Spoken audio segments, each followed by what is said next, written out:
কাৰোবাক পাহৰিবলৈ বিচাৰি আছা।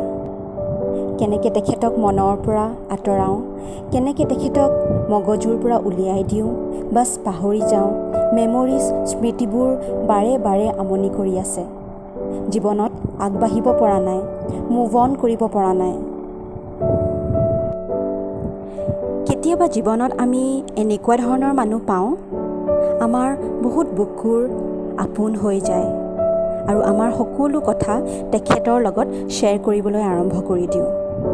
সেয়া আমাৰ ফ্ৰেণ্ডো হ'ব পাৰে বা প্ৰেমিক বা প্ৰেমিকাও হ'ব পাৰে।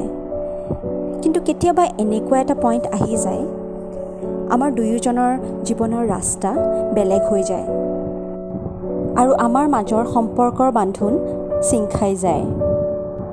কাৰণটো যিয়েই নহওক, জীৱনত আগবাঢ়িবলৈ অলপ কঠিন হৈ যায়। তেতিয়া আমি কি কৰিম? আমি কাকো পাহৰিব নোৱাৰোঁ, যাৰ লগত আমি জীৱনৰ কিছুমান সুমধুৰ পল সময় অতিবাহিত কৰিছোঁ। তেওঁ আমাৰ মন মগজুত সদায় থাকিব। কিন্তু সময়ৰ লগে লগে আমি আগুৱাই যাবই লাগিব আৰু লাহে লাহে স্মৃতিবোৰ, মেমৰিজবোৰ ফেড আউট হ'ব ধৰিব। সময় লাগিব, এমাহ, দুমাহ, দুবছৰ বা 3 বছৰ। আমি আমাৰ বৰ্তমান আৰু অতীতটো একচেপ্ট কৰিবই লাগিব আৰু আগুৱাই যাবই লাগিব। সেই সময়ছোৱাত তোমাৰ এনেকুৱা লাগিব তুমি একেবাৰে অকলশৰীয়া। তেওঁৰ ভুলৰ কাৰণে বা মোৰ ভুলৰ কাৰণে আজি আমি লগত নাই। এনেকুৱা ধৰণৰ কথা মনত আহিছে যদি সেই ভুলৰ পৰা শিক্ষা লোৱা। ভৱিষ্যতত এনে ভুল আকৌ নকৰিবা।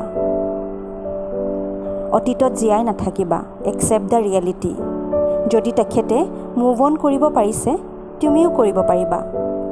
তুমি ভালপোৱা কিছুমান কামত নিজকে ইনভলভ কৰা।